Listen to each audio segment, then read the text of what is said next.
America के पादरियों ने आपस में मिलकर एक बयान जारी किया और ये कहा है कि जो लोग प्राणायाम करते हैं उनके शरीर में शैतान आ जाता है। ये कहा है। तो अमेरिका के जिन पादरियों ने ये बयान जारी किया कि जो प्राणायाम करते हैं उनके शरीर में शैतान आ जाता है, उन पादरियों के समूह का जो मुख्य पादरी है उसको अमेरिका के एक टेलीविजन चैनल पर बुलाया गया और उससे पूछा गया कि भाई कोई अगर प्राणायाम करता है, योगासन करता है तो उसका शरीर तो पवित्र होता है और अच्छा होता है, आप बोलते हो इसमें शैतान आ जाता है, ये कैसे? तो उसने गुस्से में कहा कि ये सब लोग हमारे चर्च में तो आते नहीं है, चर्च तो खाली हो गए हैं और सब पार्क में प्राणायाम कर रहे हैं, योगासन कर रहे हैं, हमारे चर्च की इज्जत कम हो रही है, सम्मान कम हो रहा है। तो इसका मतलब उनका धर्म खतरे में पड़ गया है। योग प्राणायाम की ताकत इतनी बड़ी। जब अमेरिका में ऐसा हो रहा है, यूरोप में ऐसा हो रहा है, तो भारत में क्यों नहीं होना चाहिए? क्योंकि योग प्राणायाम तो भारत की विद्या है। परम पूजनीय महर्षि पतंजलि ने इसको भारत से प्रारंभ किया, सारी दुनिया में इस विद्या को भारत ने फैलाया। तो भारत में योग प्राणायाम क्यों नहीं बढ़ना चाहिए? जब अमेरिका में बढ़ता है, यूरोप में बढ़ता है, तो हमारे यहाँ भी होना चाहिए। इसलिए हम गांव-गांव जाते हैं, हर एक व्यक्ति को प्राणायाम कराते हैं, योगासन सिखाते हैं और उसको आयुर्वेद के बारे में बताते हैं। तो आपसे भी मेरा यही निवेदन है कि आप भी योग प्राणायाम करें अपनी हर बीमारी के इलाज के लिए। और मैं आपको विनम्रता पूर्वक लेकिन दृढ़ता के साथ ये कह रहा हूँ कि एक भी बीमारी आपकी एलोपैथी दवाओं से ठीक नहीं होगी। सामान्य बीमारियां ठीक नहीं हो पाती हैं एलोपैथी में, तो गंभीर बीमारी तो कभी नहीं होती। अगर आपको सर्दी जुकाम हो जाए, आप कुछ मत करो, कुछ मत करो, बस गर्म पानी पीते रहो, 3 दिन में अपने आप ठीक हो जाए। लेकिन कोई एलोपैथी दवा अगर आपने खाई तो वो 10 से 15 दिन तक ठीक नहीं होगा, वही जुकाम। ये हाल है एलोपैथी का। तो आप ज्यादा फालतू एलोपैथी दवाएं ना खाएं, ये हमारा आपको संदेश है। और आप अपने जीवन में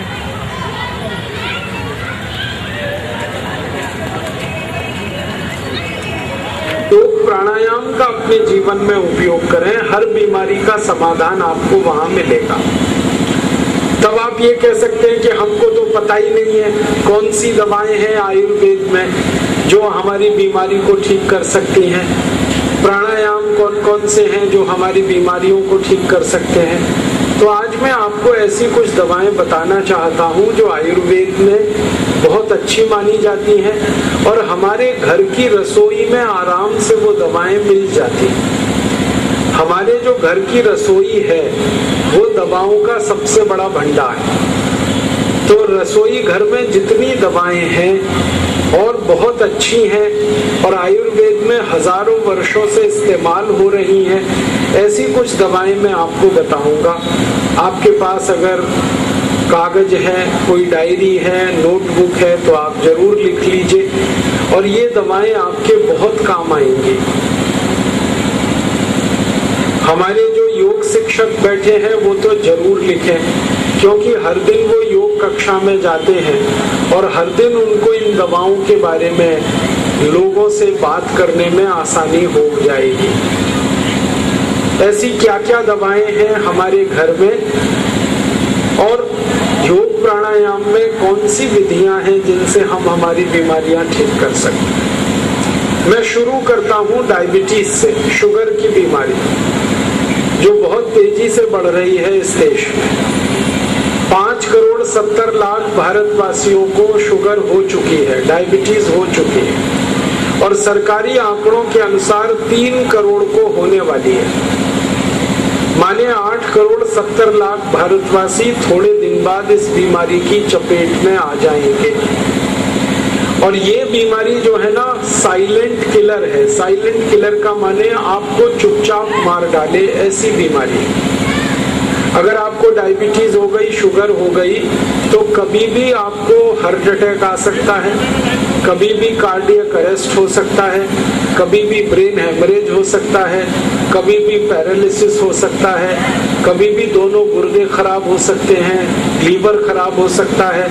और अगर डायबिटीज आ गई है तो नपुंसकता तो कभी भी आ जाएगी, आंखों की रोशनी आपकी कभी भी चली जाएगी। बहुत खतरनाक है ये डायबिटीज, इसलिए इसके बारे में गंभीरता से आप इलाज करिए।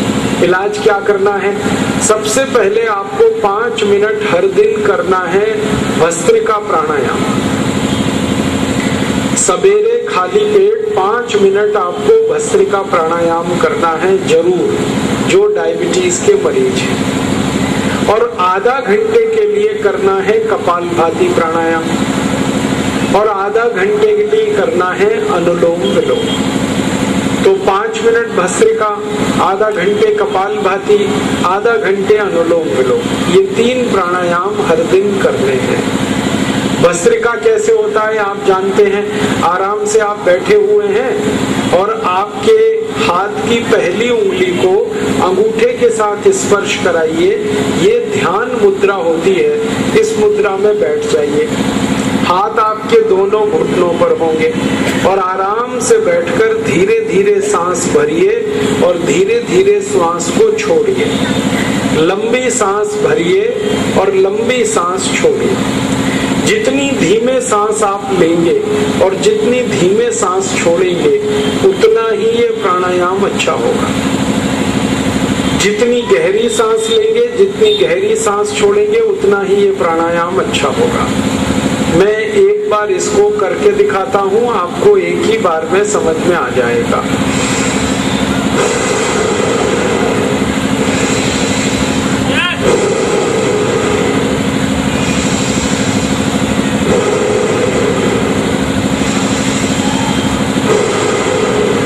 बस सांस लेते रहिए, छोड़ते रहिए और ये 5 मिनट लगातार करना।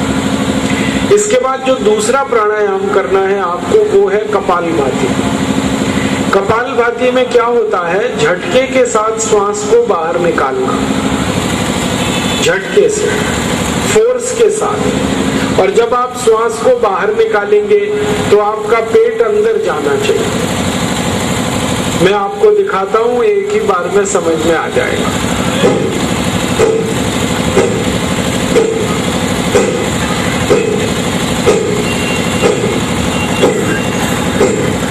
ये है कपालभाति। हर दिन आपको आधा घंटे करना है। तीसरा प्राणायाम है वो है अनुलोम विलोम। अनुलोम विलोम में क्या करना है, दाहिनी नाक जो है ना वो बंद करके बाईं नाक से पूरी सांस निकालनी है और फिर बाईं नाक से सांस भर के उसको दाहिनी नाक से निकालना है। फिर दाहिनी नाक से सांस भर के बाईं से निकालना, फिर बाईं से सांस भर के दाईं नाक से निकालना। बस इसी तरह से आप इसको दोहराते रहें। ये है अनुलोम विलोम। तो आधा घंटे आप अनुलोम विलोम करें, आधा घंटे कपालभाति करें और 5 मिनट करें भस्त्रिका। ये 3 प्राणायाम अगर आप नियमित करेंगे तो आपकी डायबिटीज बिल्कुल ठीक हो जाएगी, गारंटी के साथ ठीक हो जाएगी और लगभग 1.5 से 2 महीने में ही ठीक हो जाएगी। हमने देखा है कि नियमित रूप से हर दिन 1 घंटे जिसने भी प्राणायाम किया, अनुलोम विलोम, कपालभाति और भस्त्रिका, सभी की डायबिटीज 1.5-2 महीने में ही ठीक होती है। कितनी बढ़िया डायबिटीज की ये ठीक करने की प्रक्रिया है, कितना अच्छा ट्रीटमेंट। पैसा कोई खर्च नहीं हो रहा है, शरीर को कोई दुष्परिणाम नहीं हो रहा है। आप रोज अपने घर में ये कर सकते हैं। करोड़पति आदमी भी ये कर सकता है और रोडपति भी कर सकता है, अमीर भी कर सकता है, गरीब भी कर सकता है, महलों में रहने वाला भी कर सकता है, झोपड़ी में रहने वाला भी कर सकता है। तो आप ये प्राणायाम करें। और आयुर्वेद की एक दवा, आप उसका फॉर्मूला लिख लीजिए, वो आप डायबिटीज में इस्तेमाल करें। ये दवा आप घर में ही बना सकते हैं। वैसे तो डायबिटीज की दवा हमारे पतंजलि चिकित्सालय में भी मिलती है, मधुनाशिनी वटी कहते हैं, आप वो चाहें तो ले सकते हैं, और या चाहें तो घर में ही आप दवा बना लीजिए डायबिटीज के।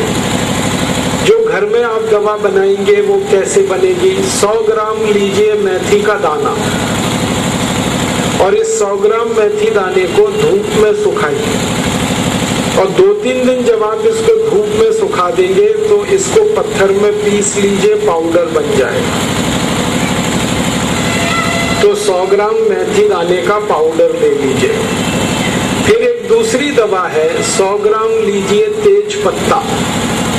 तेज पत्ता हमारे घर में है, आप इसको धूप में सुखा लीजिए, पत्थर में पीसकर इसका पाउडर बना लीजिए। तो 100 ग्राम तेज पत्ता। और तीसरी दवा है 150 ग्राम जामुन की गुठली। जामुन का फल आता है, उसे आप खाते हैं, उसकी गुठली को मत फेंकिए। जामुन का बीज, जामुन की गुठली, तो जामुन को खाइए और उसका जो बीज है उसको धूप में सुखा लीजिए और उसको सुखाकर पाउडर बना लीजिए 150 ग्राम जामुन के बीज का पाउडर। और चौथी दवा है बेलपत्र। शंकर भगवान को जो आप बेलपत्र चढ़ाते हैं वो 250 ग्राम तोड़िए और उसको धूप में सुखाकर उसको पीसकर उसका भी पाउडर बना लीजिए। अब ये 4 दवाएं आपके पास हैं।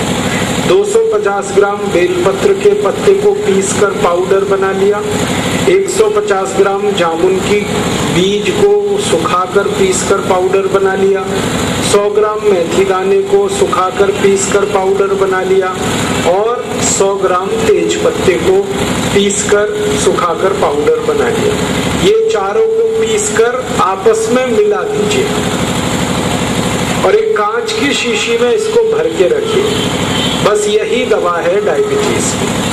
अब इसको खाएंगे कैसे? 1 चम्मच पाउडर सुबह लेना है गर्म पानी के साथ, नाश्ता करने से 1 घंटे पहले, और 1 चम्मच पाउडर शाम को लेना है खाना खाने से 1 घंटे पहले। तो सुबह शाम 1-1 चम्मच पाउडर लेते जाइए और गर्म पानी से लेना, और इसको 1.5-2 महीने अगर आपने ले लिया तो ये आपके डायबिटीज को बिल्कुल ठीक कर देगा। शुगर एकदम आपकी ठीक हो जाएगी। आप जान लीजिए एलोपैथी में डायबिटीज को ठीक होने की कोई गारंटी नहीं है, लेकिन आयुर्वेद में योग प्राणायाम में गारंटी से डायबिटीज ठीक होता है, और लाखों लोगों का डायबिटीज ठीक हुआ है पिछले 10 वर्षों में, और वो अभी अपना जीवन सामान्य रूप से बिता रहे हैं।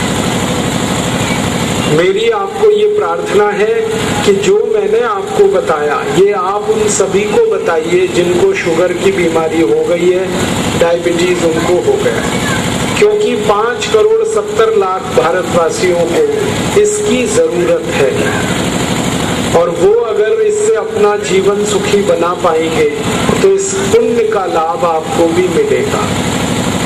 तो आप अगर खुद डायबिटिक हैं तो अपना इस्तेमाल करें, और कोई आपके परिचित मित्र हैं उनको भी बताएं। इस पूरे चिकित्सा को करते समय बस एक ही सावधानी आप रखिए, चीनी मत खाइए, चीनी खाना बंद कर दीजिए। डायबिटीज का इलाज करते समय आप ये आयुर्वेद की जो औषधि खाएंगे इसमें आप चीनी मत खाइए, बस इतना ही सावधानी रखिए। आप बोलेंगे चीनी में क्या समस्या है? चीनी ही तो सबसे बड़ी समस्या है। मैं आपको एक पुरानी जानकारी देना चाहता हूँ कि जब से भारत में चीनी आई तभी से ये डायबिटीज आई। आपको मालूम है शुरू कराई थी इसका उत्पादन। अंग्रेजों के पहले भारत में कोई चीनी खाता नहीं था, चीनी कोई बनाता भी नहीं था। हम सब भारतवासी गुड़ खाते थे, बूरा खाते थे, खांड खाते थे, चीनी कोई नहीं खाता था। एक भी दुनिया की अच्छी चीज चीनी में नहीं है। जैसे मैं आपको उदाहरण दूं, हमारे शरीर के लिए काम आने वाले कई